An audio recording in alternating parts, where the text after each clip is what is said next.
Alright, everybody. We should be able to just get straight into the swing of things. As we got our team that we're analyzing today, Team Vitality. They are 4th in major points. They got a 2nd place, and then two 5th to 8th places. So that was enough to qualify them. G1 ended up having a... what's the word? A 5th to 8th place, and then they had a 9th to 12th place. I think that's what it is, because there's no 6 points, right? Yeah.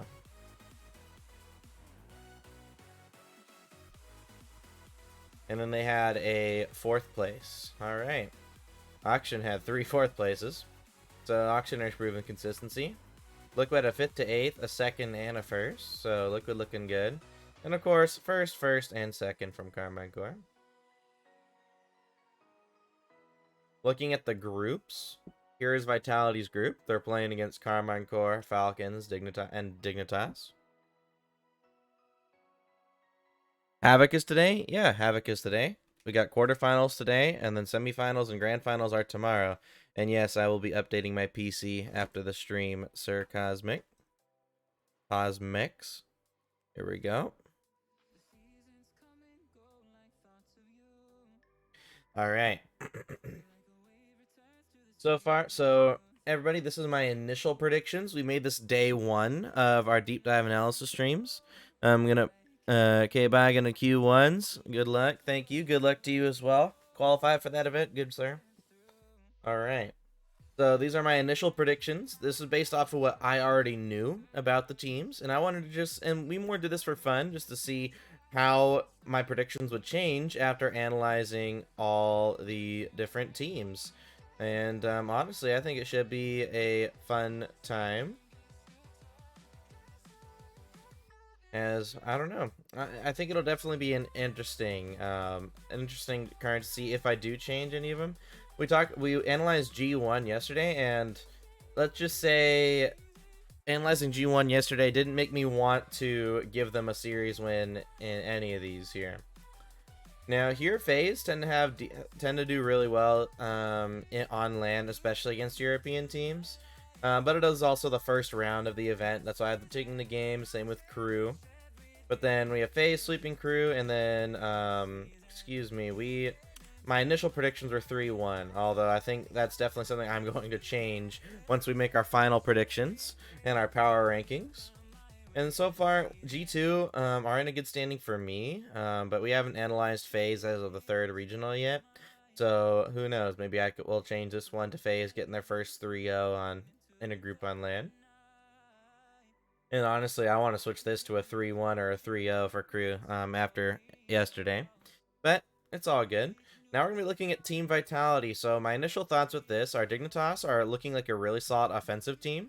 And defense for everybody tends to fall off on LAN. Except for Gen G. So for me, I think I could see Dignitas winning this since it is round 1. And then I have my initial thoughts are Falcons have a higher floor than Vitality. That's why I have them end up winning this one. And then Carmine Core, of course, have a higher floor than Vitality as well. And Falcons have a higher floor than Dignitas. So that's my initial thoughts here. But who knows? Maybe after analyzing our gameplay today, the games today, we might change our mind on that. Okay, here we go. Let's open up Rocket League, and we should be able to get started.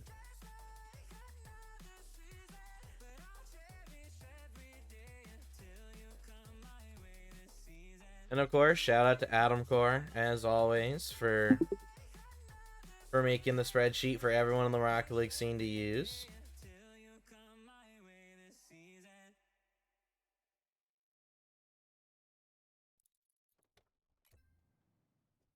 Here we go. Settings.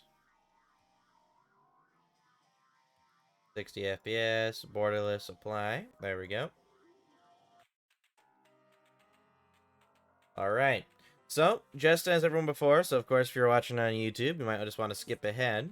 But, at least for people who are on stream and are new to stream, we'll go over this. just to let you all know what we're going to be looking for as we analyze these replays. We're going to be looking, one, for how a team handles possession. Of course, possession is a very important part of Rocket League. In order to score, you physically need the ball. So logically, you shouldn't give away the ball just to try and get it back to score. Some of the counterattacks that people use for this are, well, what if you have 0 boost? You can still lose a 50 to your teammate to maintain possession. But what if your teammates don't have boost? Then that means they failed to rotate. That means they failed to grab boost on their rotation in to fill in support for you. So that's one thing we're gonna be looking at is possession, and the other thing we're gonna be looking at is how the teams manage to handle the 3 necessary areas of the pitch. 3 necessary areas of the pitch. There we go. What are these 3 areas? Well, one is, of course, the person on the ball. One is the person supporting. And one is the person applying off-ball pressure. These are all 3 necessary areas of the pitch. And how does one support? Well, support needs to be done close, behind, facing forward.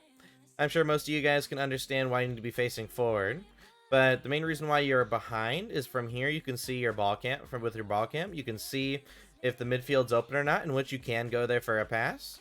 But if a pass never comes, or if it's covered, then you can either move right back in behind or just stay behind in the case of someone already covering mid. That way, as support, you're able to cover both the 50 and the midfield pass, which in turn allows us to apply off-ball pressure as a 3rd man before we end up rotating out.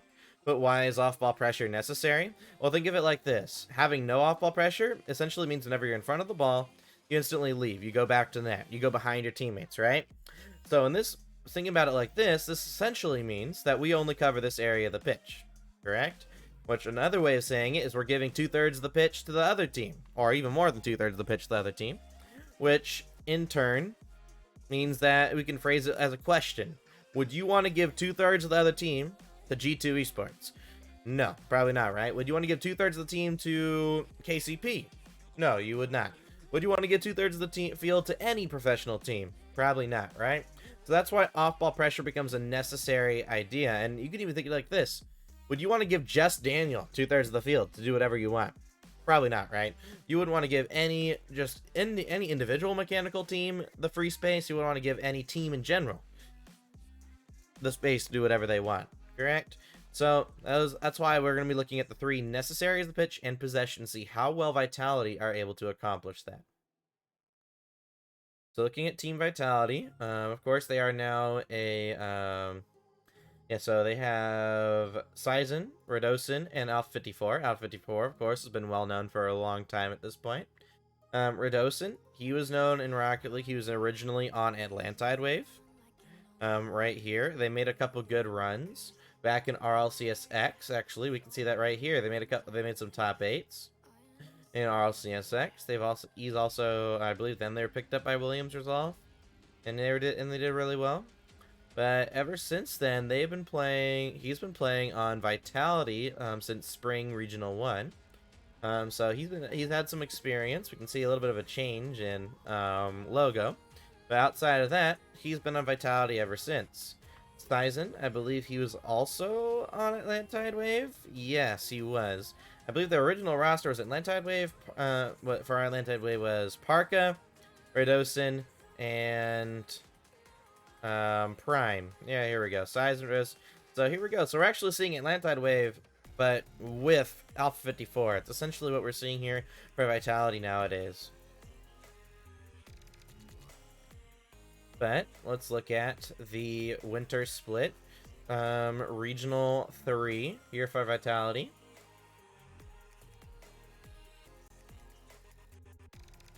Looking at Vitality, they ended up going 1 and 2 in groups. They ended up beating Williams Resolve, and then they got reverse swept by Liquid, which is understandable, I guess. Liquid are a very solid foundational team, which we saw before, with only a couple bad things. So Vitality, they ended up losing to Bufax Stop. I am just going to assume I'm mispronouncing that, but they are a solid team. Oh, here we go. We got Parka, Forens, and Karka. So this was Juicy's old team. Right here, Juicy's old team, plus a very good Spanish player. And they ended up losing to this team. And of course, if we look at this, we next up were able to beat a relatively easy round 1, especially for Europe standards. And then they end up losing to Oxygen in a sweep. Whereas Vitality, they end up sweeping German Amigos. And then losing to G1. The fact that they lost to G1 really surprised me, because if we look at the notes from G1 yesterday, so far we have done 7 teams so far, and the team with the most mistakes originally, or the biggest weaknesses, least amount of strengths originally, were Crew Esports. Crew Esports though still have like very noticeable strengths, right? But for example, they still had a lot of weaknesses, especially individually. Pioneers they still don't have a ton of strengths, but they don't have a lot of weaknesses. Dignitas as well, same boat as KCP for the most part. But then we look at G1, it took me so long to come up with like actual strengths for G1, and even then, some of these strengths that they have are still inconsistent. And they have the most weaknesses out of all the teams that I've analyzed so far. So the fact that Vitality ended up losing to them it's not looking good for Vitality, at least right off the bat. But we're gonna make sure we go into the analysis today in a fresh mindset and make sure that we understand that, hey, maybe they just had a really bad series against G1. And well, overall, we'll be able to see what their bad mistakes are. But we're gonna start off with Vitality losing to Fufax Top. We're gonna probably look at a game 3 right here. 3-2 win for them. And for those of y'all who wonder why I'm taking notes, 1, to keep track for myself, but 2, I'm going to be making a document with all the teams, their individual weaknesses, their strengths as a team, and their weaknesses of the team, where commentators can use them, coaches can technically use them, although I do know coaches tend to trust their own analysis of things more than other people. But, for example, I mean, I think everything I'm showing on these streams is pretty easy to tell, even for someone who's not a coach, so in terms of their strengths and weaknesses. So overall, hopefully we get to see some good people use them. But here we go, round 2 of Group C. That's what we're gonna be looking at here.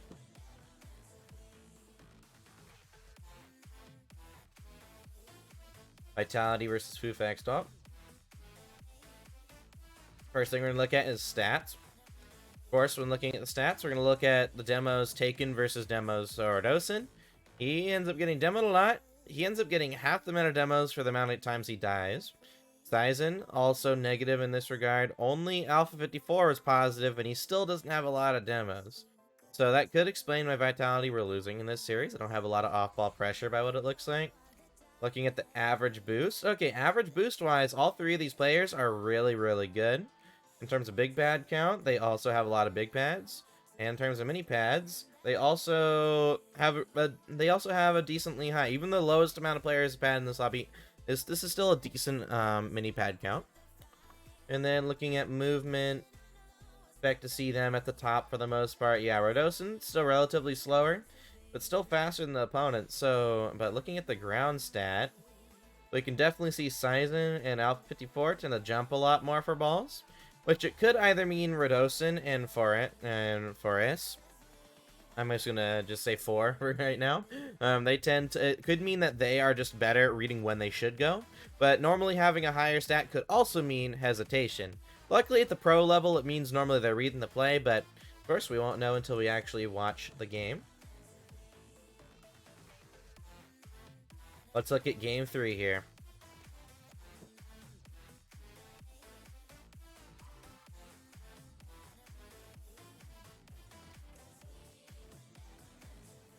Let's start with Alpha 54. Alright, right off the bat, possession. That's what we like to see. We're seeing possession right off the bat. Some off-ball pressure. Now what I want to see here is someone filling in second, and yes, we do actually see that. Oh, excuse me. This is what we're seeing here. So, Alpha 54, he realized he didn't have a lot of boost or momentum, so he went for a 1 demo, and then ended up rotating out without getting in the way of his teammates. So now we have a ball guy from Rodosin, and Sizen cutting in to fill in second, and Alpha 54 will fill in third behind this team. So right off the bat, we're seeing a good understanding of at least the 3 areas of the pitch right now. And then, right off the bat, we see Alpha 54 going to be ball guy. Sizen filling in second for him. And then, one thing I'm now noticing is Radosin instantly rotating back. I'm hoping he's going for a demo, but if he's just rotating back to rotate back... okay, he does get a demo, so we can forgive Radosin for now.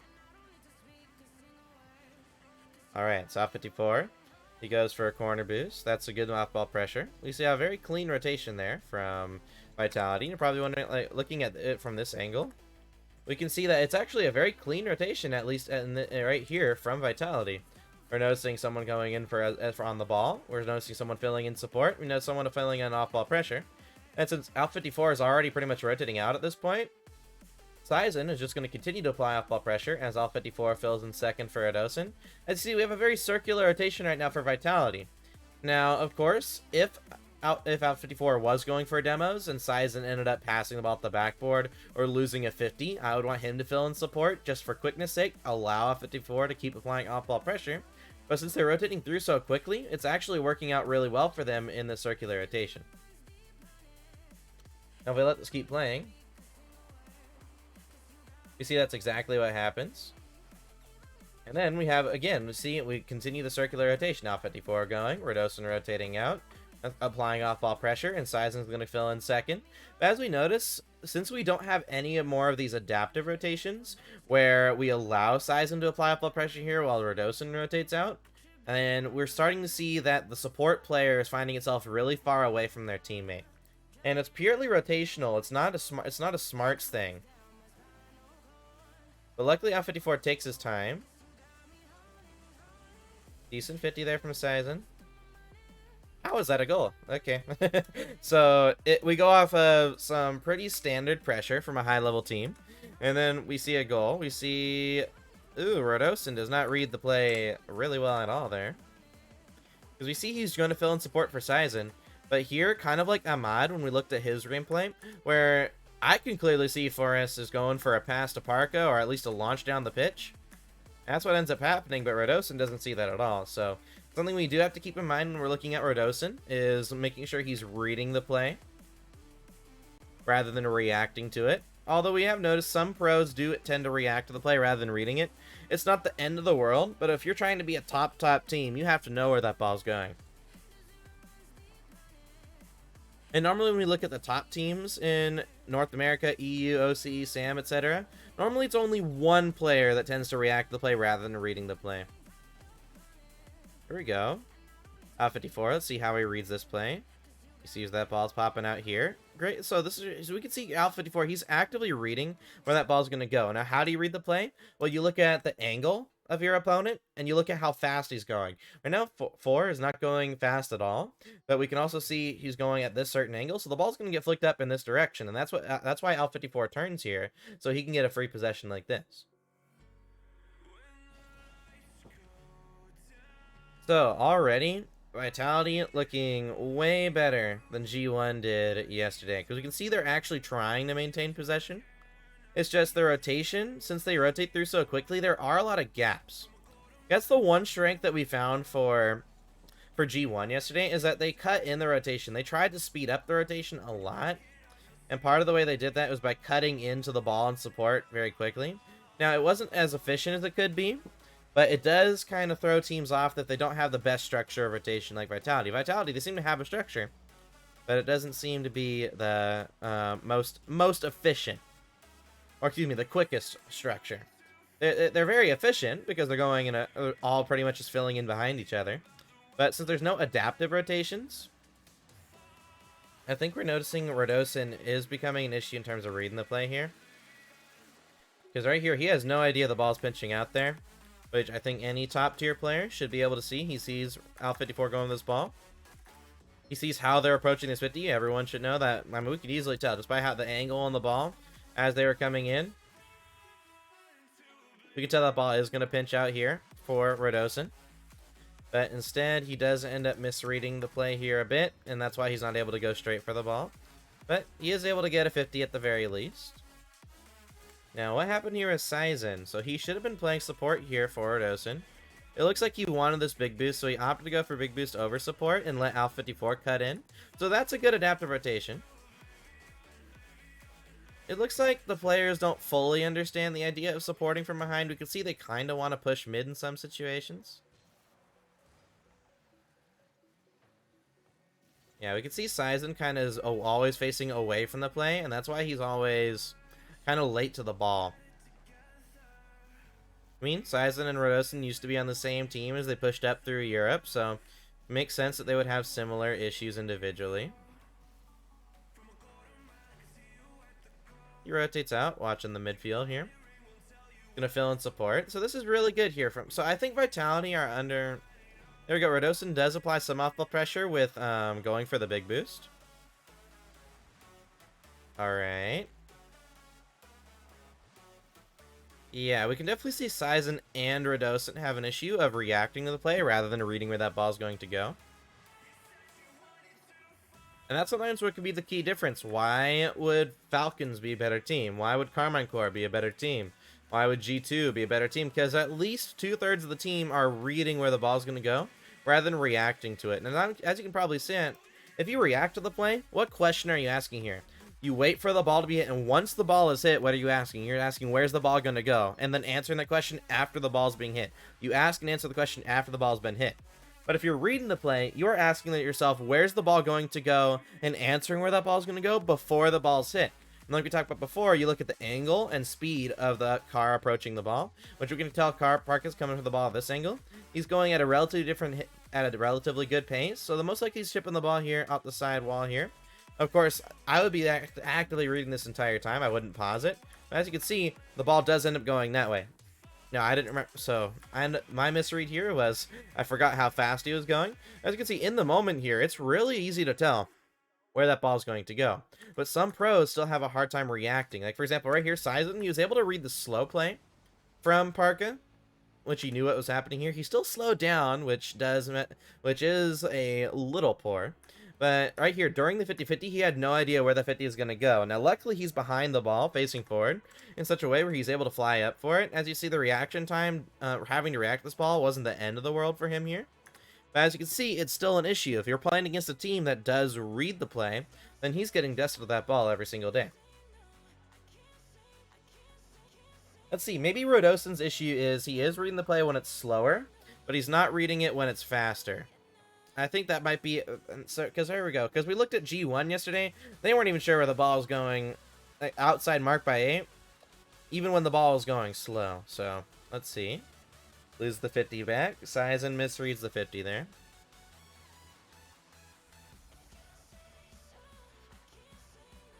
Ooh, this is... Okay, he's filling in second. I guess that's fine. It's not the cleanest rotation.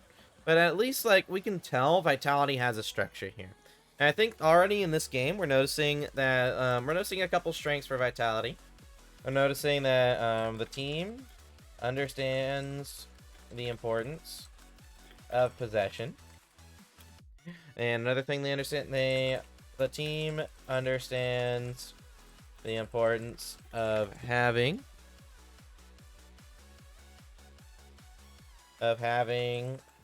an off-ball pressure. Okay. Excuse me, of having the 3 necessary areas of the field covered, which are ball guy, support guy, and off-ball pressure guy. There we go. So they understand this really well. They have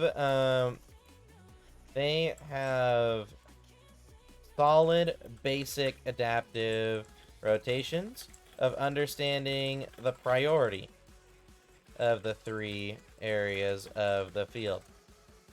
Ball guy, most important. Support, second most important. And off-ball pressure being the 3rd most important. There we go. Ball guy most important. Support second most important, and off-ball pressure being the 3rd most important. So they actually have some solid strengths. But we're noticing weakness-wise, The team does not understand very key. Doesn't understand what would be the best way to phrase this? The team doesn't understand adaptive rotations at an elevated level. If no one is on the ball, excuse me, here we go. If someone is on the ball, they do not understand the urgency of filling in support quicker than filling in off-ball pressure. Then, when able to, they do not understand how to fully have all three jobs filled in at once in unorthodox situations. Alright, so I think we got the team strengths and weaknesses for Vitality now. They understand the importance of possession. The team understands the importance of having 3 necessary areas of the field cover, which are, of course, ball guy, support guy, and off-ball pressure guy. They have solid basic adaptive rotation, understanding the priority of the 3 areas of the field. Ball guy most important, support guy second most important, and then off-ball pressure being the 3rd most important. But then weaknesses. The team does not understand adaptive rotations at an elevated level. If someone is on the ball, they don't understand the urgency of filling in support quicker than filling in off-ball pressure. Then when able to, they do not understand how to fully have all 3 jobs at once in an unorthodox situation. I think I could rewrite this better for their weaknesses. What would be the better way to do it? Alright, so even though they understand the basic structure and adaptive rotations concept of high-level play, it seems they do not understand the full importance of having all 3 jobs filled in as quickly as possible. They are efficient, but not, here we go. It's weird to describe what their actual issue is, what their issues are, but I think the main thing is, even though they understand basic structure and adaptive rotation concept of high-level play, you do not understand the full importance of having all 3 jobs filled in as quickly as possible. An example of this would be, if someone is on the ball, they understand the ball guy needs a support player, but the closest person does not always fill in that role. The rotations of Vitality could be far more efficient. There we go. I think that's what that's what it is. There we go. Then in terms of Sizen, he is a where is tends to not fully read the play. Let's see. I think Atomic is a very similar play. Not Atomic. Ahmad. This should come to where reading the ball is going. Instead of reading the ball is going, he reacts to it. Means he'll slower to the ball than some players. All since reacts rather than read. Yeah, we can pretty much put this in for Erdosin and Sizen as their individual issues. Since they don't actively read the play. So, but I think it's also more.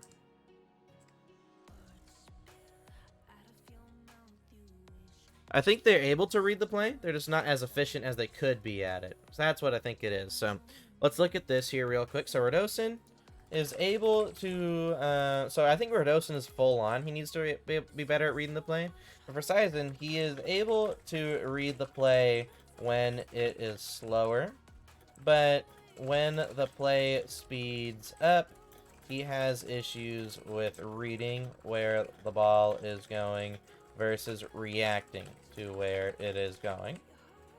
And then let's see, we're going to watch Alpha 54 for the rest of this game, just to see if there are any bigger issues we can see from just Alpha 54 individually here. DC has been trying to take possession this entire series, so possession is normally a good part of Alpha 54's gameplay. He ends up losing the 50. He applies off-ball pressure really well, I think. Here we go. Ball gets popped up.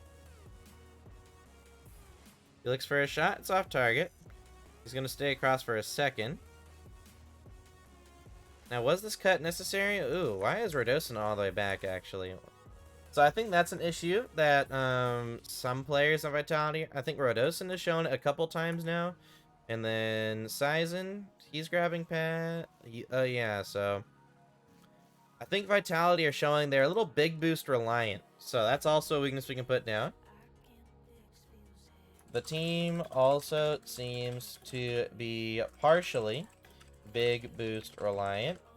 They can work on mini pads, but sometimes opt to leave the play for a big boost rather than filling in one of the necessary areas of the pitch.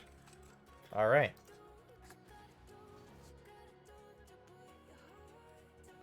Because we've seen that multiple times this game already. Alpha 54, he ends up throwing himself with that ball. They're starting to get a little nervous since they're losing. Here we go, possession from Alpha 54. Great. So unlike G1 yesterday, we're at least seeing all three players on the Vitality trying to maintain possession. Okay, Alpha 54 is going to fill in second here. Rodossin with the off-ball pressure.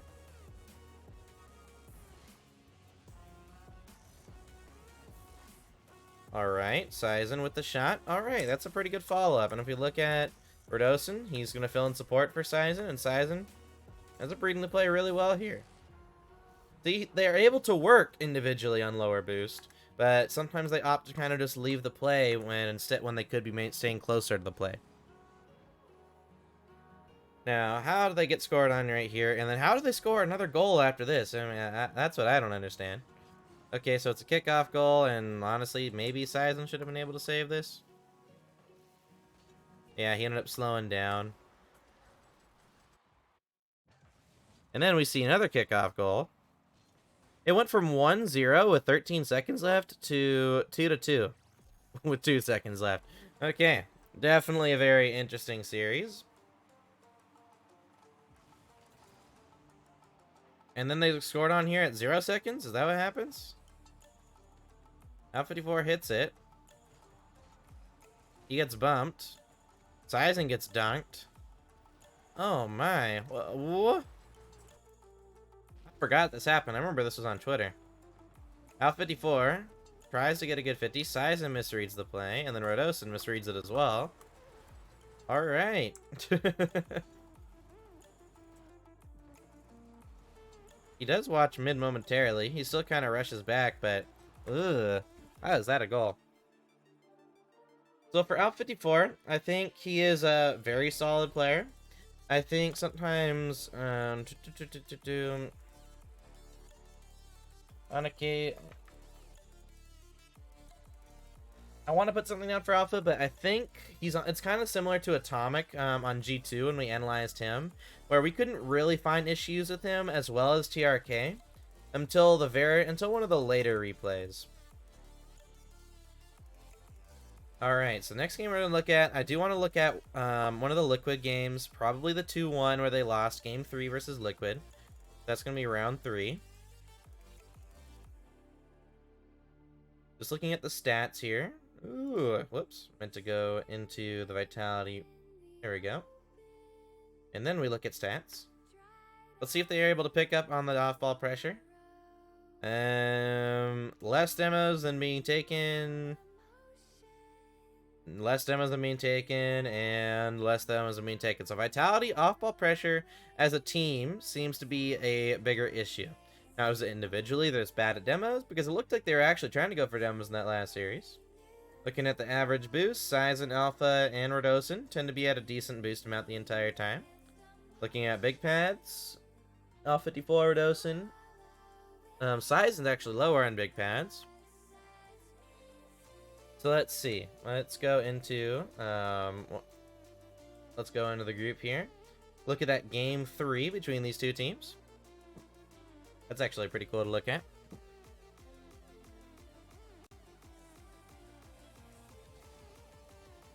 I do not like the Vitality decal, but that's just me. Here we go. 54 ends up reading the play really well. We didn't really get to notice a lot of like actual strengths for Vitality in that last one. We're noticing that they do understand the basic concept of structure. They understand possession. I'm not seeing anything that really makes them flashy. I'm not seeing anything that makes them more than one-dimensional. Like G1 at least had some really good passes. With Vitality, we're not noticing a lot. We're noticing just kind of basic structural gameplay, which could show why they're consistent.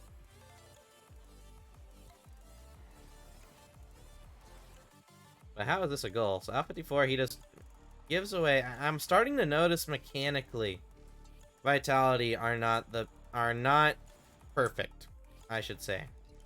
Because L54, he's normally in the past he was known for being mechanical, but throughout these replays, I haven't really been shown anything that shows a lot of mechanics. And right here, Sizen, he ends up rotating out behind L54. He ends up misreading where off of his touch is going. Yeah. Alright. Let's look at Redosin now. Music ended up pausing.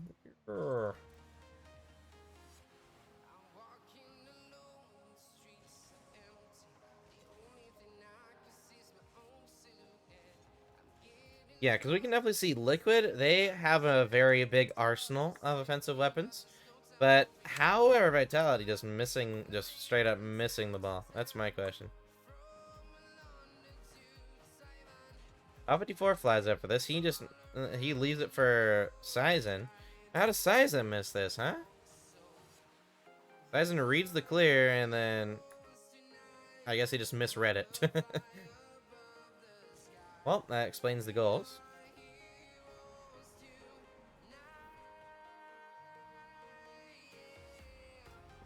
My hero. Here we go. Well, back to Redosin.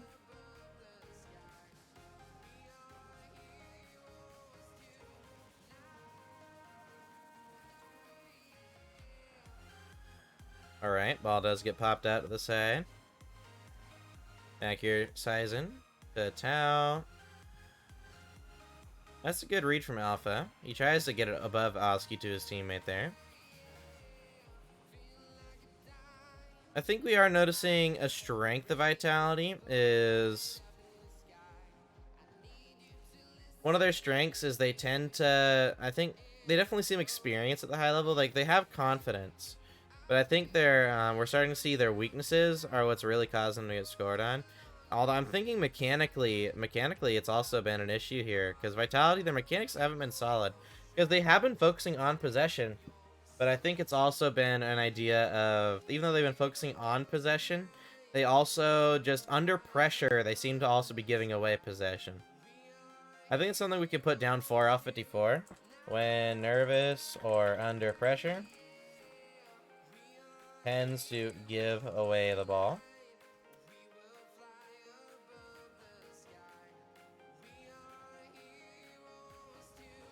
Yeah, because I think L54, he has mechanics. He's shown mechanics. They're not as mechanical as other teams, but they're still showing up.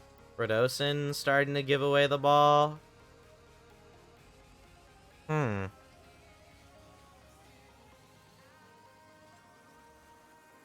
we're starting to notice is, hey there, great streaming. Thank you so much. Welcome back to the stream. Back over now. Support. That should have been a goal. Turn to support here. Rotate out to Redosin. He should have filled in support there, but he goes for big boost instead. But we put that as the whole team are pretty much big booster line, but for the most part. In from town to town. I think it's weird because Vitality are seemingly very weird because it seems like they understand the structure of rotation really well, but they don't understand the adaptive parts really well, which is normally the opposite for European teams. Most European teams understand more the adaptation. They understand the concepts of always needing someone on the ball support and off ball pressure, but they don't do it in the most efficient way possible. Whereas we're seeing with Vitality is their structure seems to be very well, but they're very one-dimensional in offense. We don't see a lot of passes from Vitality.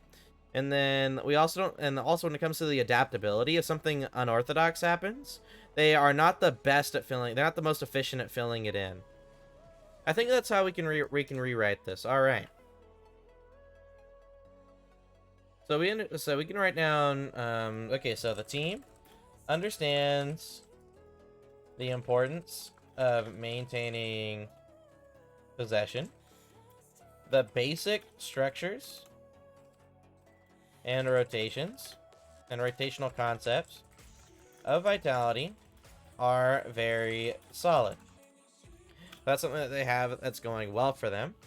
They are also a very fast and confident team, which should help them on land. Alright. But when we're looking at the weaknesses, we can see that even though the rotations of the rotational structure and concepts of Vitality are very solid, when if an unorthodox situation happens, they tend to not have the most efficient idea of filling in those holes in rotation. So there we go. That's one thing. The team also seems to be partially big booster reliant. They can work on mini pads, but sometimes opt to leave the play for a big boost, rather than filling in the necessary areas of the pitch, which also could be caused by their lack of understanding adaptive parts of a rotation. I think we can also put for Vitality, the team is very one-dimensional. They do not go for any passes outside very safe ones. So very similar to Falcons in that regard. But as we can see, there are still a lot of weaknesses for Vitality and not a lot of strengths. And I think that's something we're noticing about EU teams is they are very fast, which helps them out. They're very confident, which helps them out. But a lot of these teams have a lot of weaknesses. The only team that we haven't had a lot of weaknesses so far for EU was Team Liquid. We have analyzed 3 EU teams so far: Vitality now, G1, and Team Liquid. And so far, the only team without a lot of weaknesses is Team Liquid. Vitality, we're seeing a lot of weaknesses from them, whereas we're not seeing a lot of strengths. We're seeing possession. So for me, I'm still putting Vitality far above G1, but even then, when you compare Vitality to even a team like Dignitas, you can see why they would lose to a team like Dignitas. Dignitas didn't have a lot of weaknesses. I mean, we can actually compare these two teams. They're in the same group. So right here, Vitality, they have a lot of weaknesses, and they have some strengths that will help on a LAN environment. They understand possession. They have basic structure, which is really good. But if we compare them to a team like Dignitas, Dignitas are very confident and on offense, they have really great structure. Now, luckily for Vitality, the defense of Dignitas seems to not be as strong. But individually, these players are still really, really good. As we look at Vitality, they individually aren't the best, and they also have issues. They have issues with the adaptation principles. So if Dignitas are on offense, we would have to see some great goal line defense from Vitality. Which, to be honest, I think that's something we should look at. Maybe the goal line defense of Vitality is very strong. Here we go. So that was an okay pass, but it's also a very safe pass. It's a very readable pass for Vitality. That's a pass out mid to Al 54. All right. This should be... So yeah, there we go. Great goal line I think we could say goal line defense for Vitality is very strong. Alright, so here we go. For Vitality. Goal line defense is very strong. Goal line defense is very strong, but in turn, even though goal line defense is very strong, the off-ball pressure is not as solid as other teams.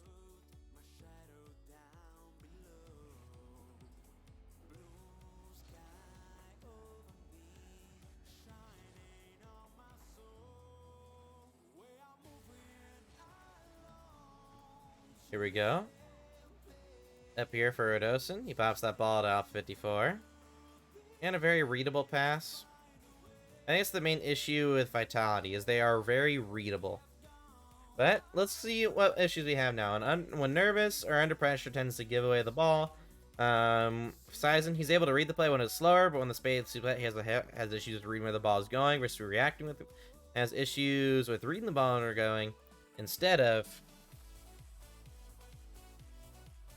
reacting to where it is going. Radosin, he has issues coming with reading the play in general. And then strengths, the team understands the importance of maintaining possession. The basic structure and rotational concepts are very solid. They're also a very fast and confident team, which should help them on... they're a very fast and confident team, which we don't really need to say why. That's good for them. Goal line defense is very strong. And then we're noticing some passes, but the passes aren't that good. But looking at the weaknesses, even though the rotational concept instructs, so we don't need to really put this. We can put if the team is in an unorthodox situation, they tend to not have the most efficient idea of filling in those holes of rotation. The team also seems to be big boost reliant. Okay, we can put the team is big boost reliant.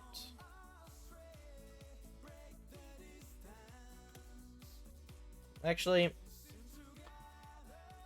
looking at both those replays, we can tell they do go for big boosts unnecessarily, but trying to think about the issue of why that is happening, I think it's more they don't understand the importance. So here we go. Due to not having the most efficient idea of filling in holes of rotation, we do see the team go for big boosts in unnecessary situations.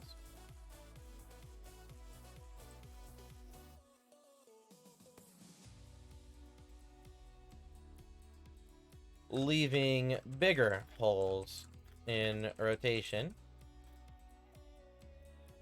I think we should put on occasion as well.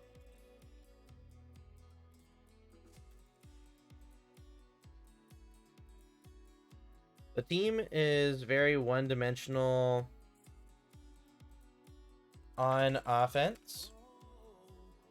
Normally just going for solo plays.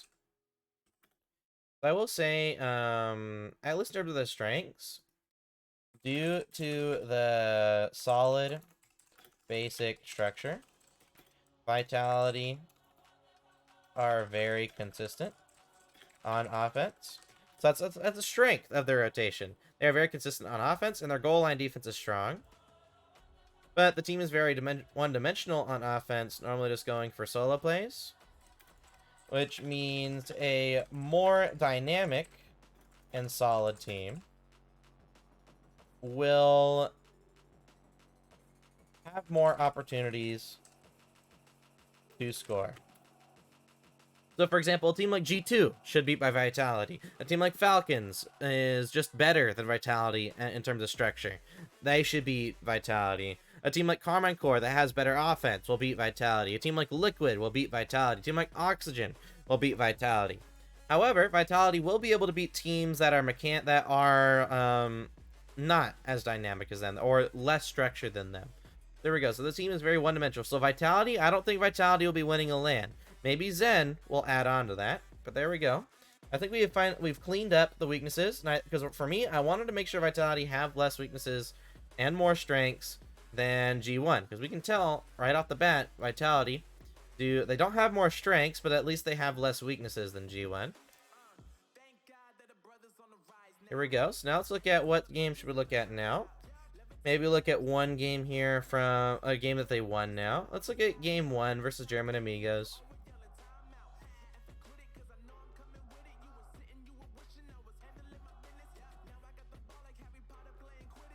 Round 1.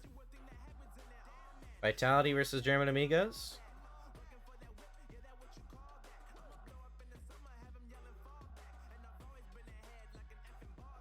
Here we go. So in terms of the demos taken, have they picked up on demos? And no, they have not. Actually, Sizen is equal on demos. And Rodosin's actually equal on demos, or positive on demos for once. Alright, so it does seem like off-ball pressure changes versus the team, which could actually be a strength for them. They recognize when off-ball pressure is not as necessary. Let's look at game 1 here for Vitality versus German Amigos. Now, I believe Tox recently has had family issues. Rest in peace to, I believe, Tox's father. I believe he ended up passing away due to cancer, I believe. And I don't want to spread false information here, but...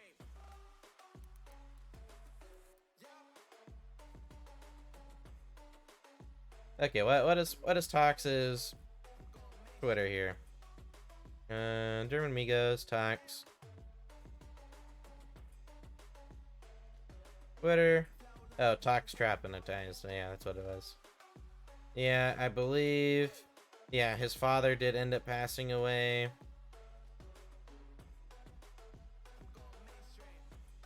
Oh yeah, so everybody, if you guys can add on to help out with Tox funeral costs for his father, that of course would help out. Yeah, he ended up passing away due to cancer. So very, very sad times. Sad times for Tox and his family. Very sad. But honestly, I haven't seen this, so make sure to go, everybody. Help out their family. I'll be helping out with them as what I can. I mean, I don't have much money myself, but hopefully we can help them out in any little way. But yeah, so rest in peace, Tox's dad. Hopefully Tox is able to continue to work hard and his family will be able to move on without his father there. And hopefully we'll see them continue to strive forward, and hopefully Tox will continue to improve his career. But sad note aside, let's look into this game here between Vitality and German Amigos.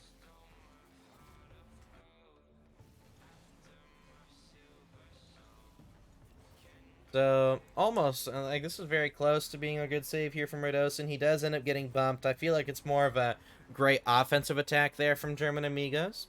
And it's right off the kickoff as well, so we can write down the kickoff. Here we go, we're noticing Sizen. He rotates out for big boost. Fill in support behind Rodosin. Back over to Tox. Tox ends up not being able to get up to that bomb. And now it's going to be over to Al54. 50s it across. Great save there from Rodosin. We're seeing the goal line defense strong. Here we go, possession from Sizen and the squad.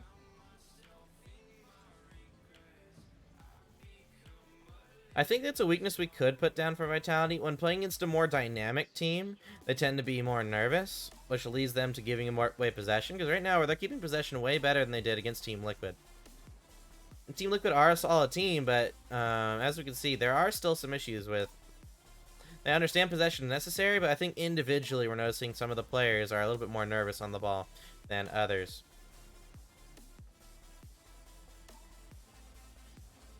Shot attempt there.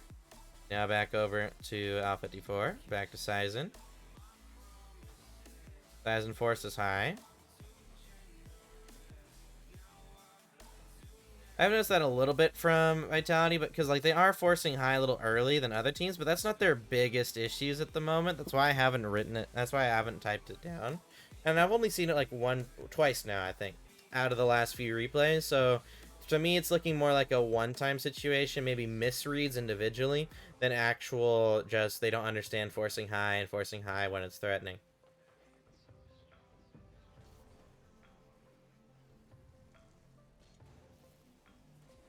Misread there from Sigms, but a great goal line stop there.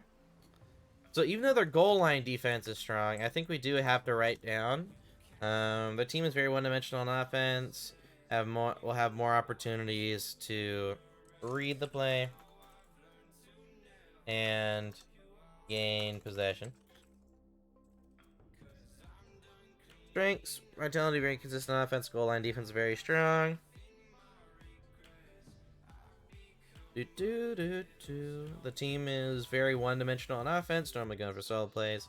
And in terms of defense, we could say on defense, on occasion, that's what we should put. When under pressure, all three players have issues forcing high when it becomes threatening. Have issues challenging too early, aka when it is not threatening.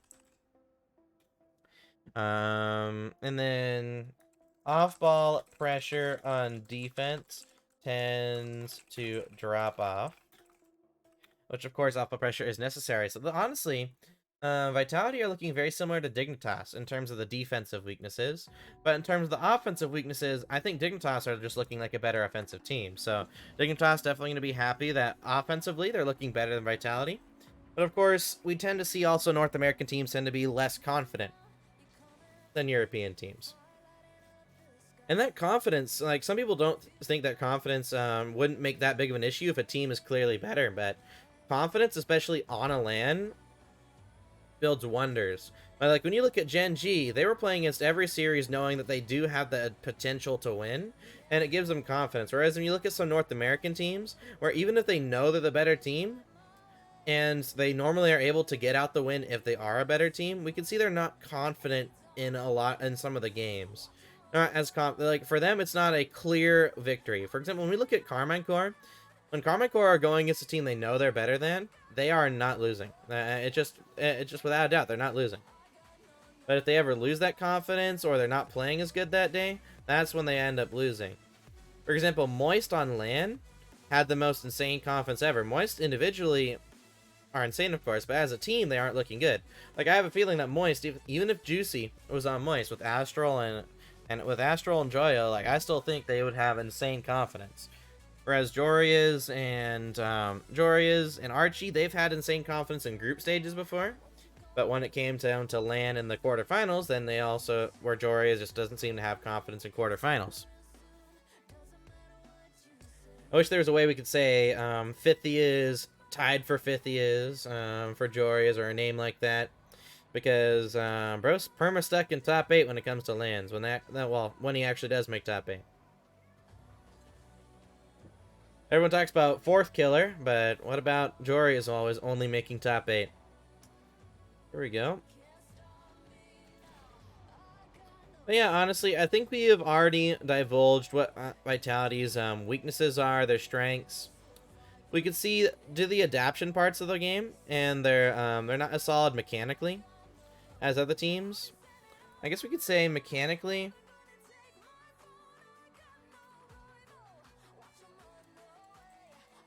are not as solid as some of the other top teams.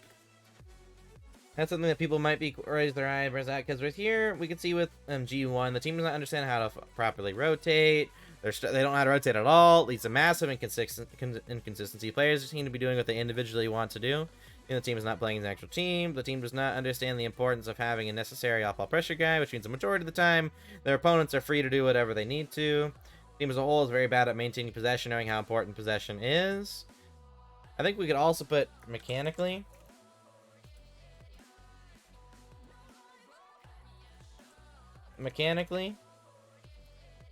Under pressure, the team is not as solid as other top teams. I think we can put that down for G1 and Vitality. So then it's whenever, so that means essentially, I mean, we're starting to see that Vitality, even though the structure is way better, they're really bad on the adaptive side of things, which when we look at G1, they at least understood the adaption part. I think we are very fast individually ring the passers when they're the team is very solid with adapting to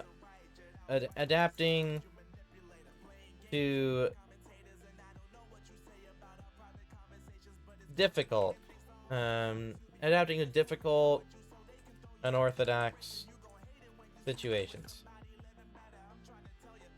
I want to make sure I'm not massive inconsistencies, but they just don't know more for off-ball pressure. They don't know how to maintain possession. So I think overall the team, I think so. That's one thing I did that I wanted to add back from yesterday is the team is very solid with adapting to off-ball pressure. So I think what we could put here for G1 is they are a very fast team.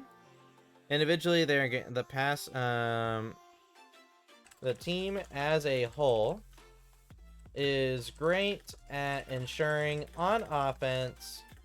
Is great at filling in rotations on offense when something unorthodox happens.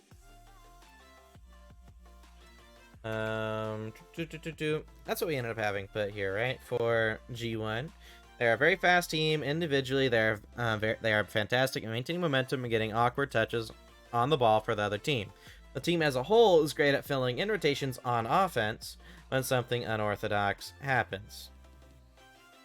And then, is there anything else? Yeah, I mean, like, honestly, G1, they just, outside of that, oh, sorry.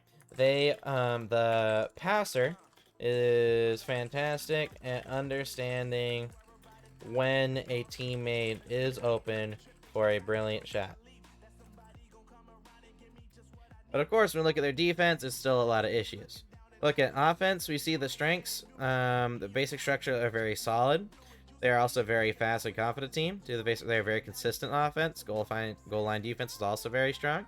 When we look at weaknesses, they have relatively the same amount of weaknesses as G1.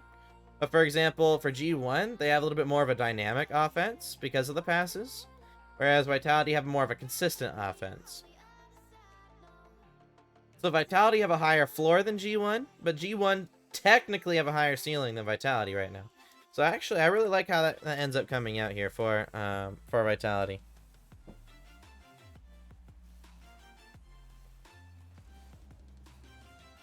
As we can see individually, there's still issues, and people talk about it before. North America, people say the individuals in North America are mechanically far better.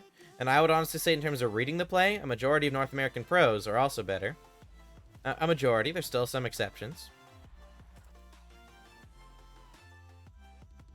But when it comes to EU, teams are normally way better at being fast and confident. I guess that's another strength we can put down for very fast and confident team.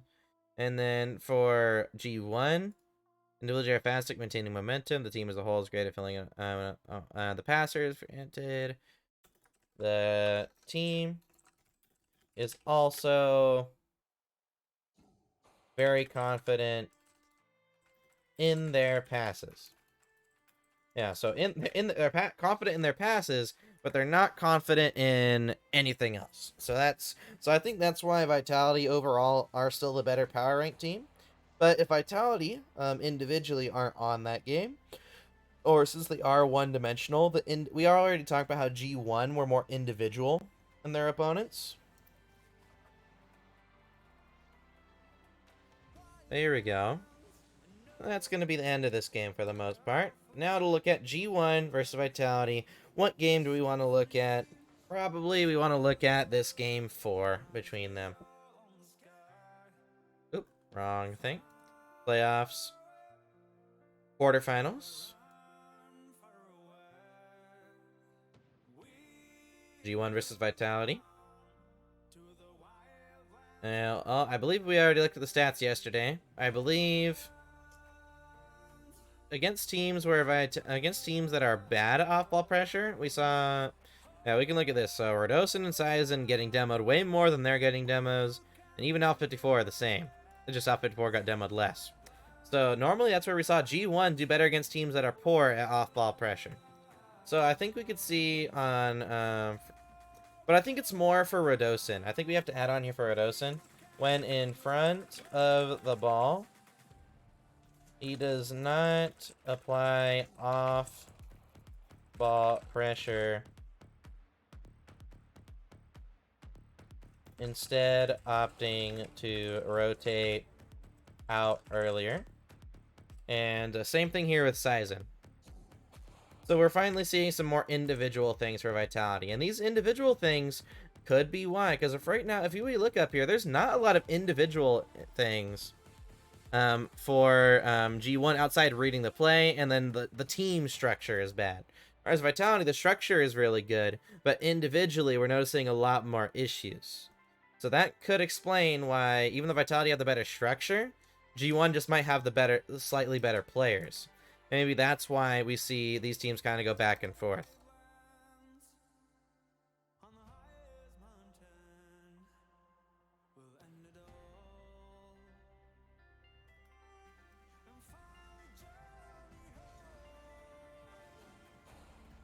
Because honestly, yesterday I was annoyed at how bad G1 were playing, and yet they were still beating Vitality. So, honestly, like right now, rotationally, I'm not annoyed with how Vitality are playing at all. But individually, they're not really doing much.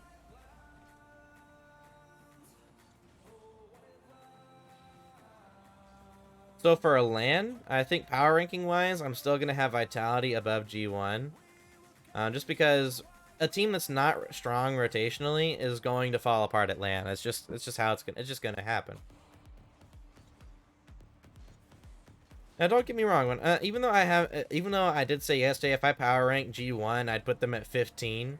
There's still some other teams in here that may honestly not impress me. That might honestly be because G1. We looked at them yesterday, and we saw a lot of poor things from G1. It looks like we were looking at a rank A and A team. As we can see, I think we could put something else here for Vitality.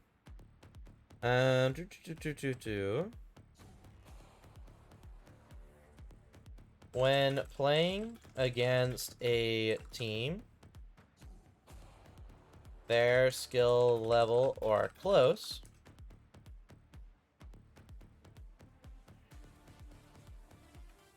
and when in front of the ball, he does not apply off-ball pressure, instead opting to rotate out earlier, which of course is a weakness.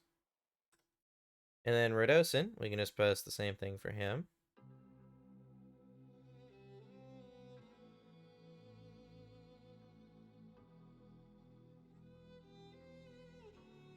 Actually, we're seeing a lot of individual issues from Rodosin.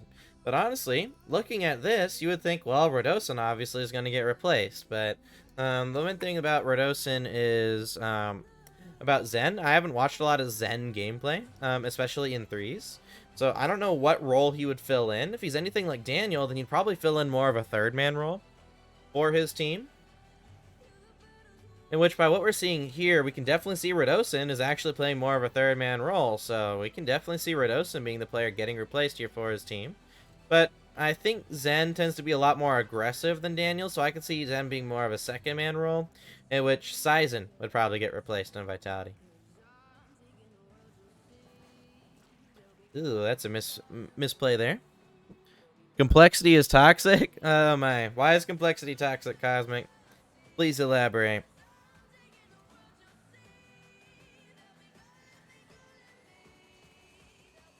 But so far, looking at Vitality and G1 over the last 2 days, it's definitely felt like not the best gameplay in the world. I mean, Alpha54, he used to be known for being very mechanical, but unlike Astral, he's really... Like, honestly, I'm not seeing anything out of the ordinary, honestly. Like, I've seen both CRR and Raise Bull. What? Yeah, why are they toxic? What happened? Did you beat them in ones or something, and then they're spamming quick chat or something?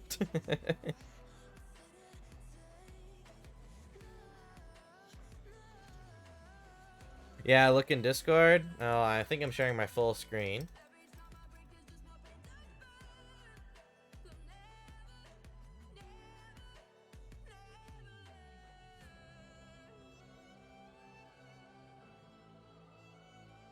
Lag compensation, so it's my fault that you don't search and you're part of it. It's a thing in all games. Bro is toxic, actually. What the heck?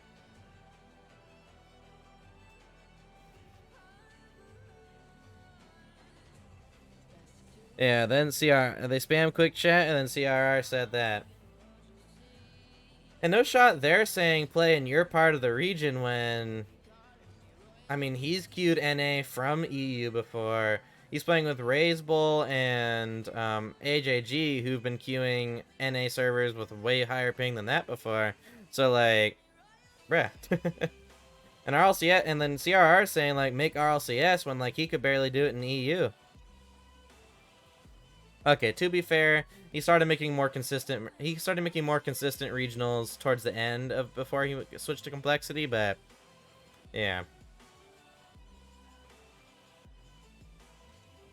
Bro wins one's game against First Killer, and he thinks he's the best player in the world. Ah. Down to Sizen.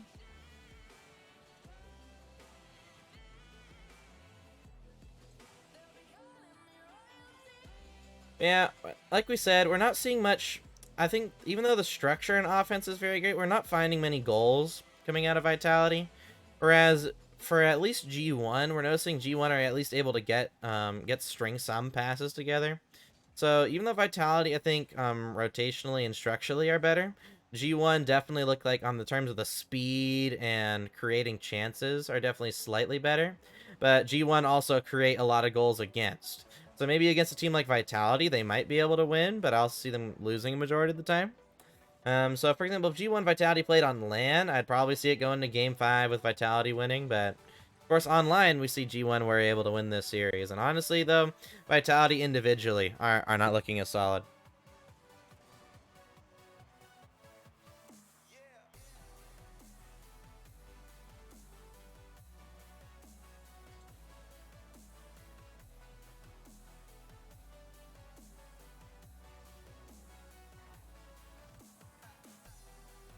All gets flicked over to the backboard. Chance here for Sizen.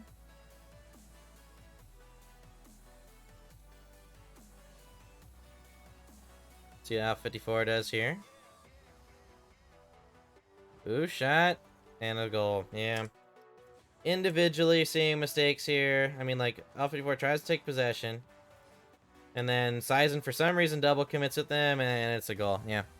Don't understand that part. Individually, we're seeing Vitality still have a lot of issues. But team-wise, they're looking... Honestly, G1 and Vitality kind of looking on the same level right now, but for different reasons. Vitality, very structured, but very one-dimensional. G1, horribly structured, but they at least are very fast, and they are very good at adapting to support their teammates. But individually, they are also not the best. So it's more of a Mark by 8 versus Alpha 54 show when looking at these individually wise. Ooh, and that's somehow a goal as well. Yeah, miss from Alpha 54. That's a goal. And that's it for today's streams. Team Vitality, Alpha 54, Rodosin, and Sizen. Strengths and weaknesses here for Team Vitality. I might clean these up a little bit, but I think we did a lot of cleaning up of what these were on stream today. So overall, very solid stuff from Vitality, but if I were to look at my predictions here, I think me predicting Dignitas over Vitality in a Game 5 is still very clean. Vitality, structure-wise, and Falcons are very similar, but Falcons just have the better individual, so them winning, I might put it a 3-1 for Falcons. And then Karma Core, better structure, and, of course, more confidence as well. So I see them winning that, too. But overall, I think Vitality going at 0-3 isn't even the worst thing in the world. I think Group B is one of those groups of death. I think Group D is probably the biggest group of death. All four of these teams are very consistent. I've already looked at Pioneers. Pioneers are actually looking really good.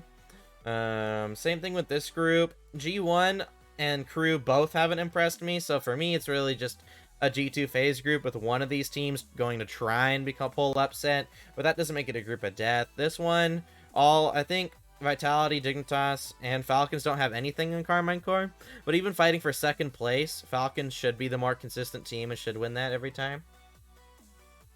And then for Group C, I think if you eliminate Gladiators from this group, in terms of fighting for first place as a group of death, all three of these teams can get first. And for this group, I think Gen G should be the clear winners here. But Oxygen, Complexity, and Pioneers are all going to be fighting. Pioneers just seem like a slightly weaker team individually. Because this whole group is a group of mechanics, for the most part. All four of these teams, very mechanical, very fast.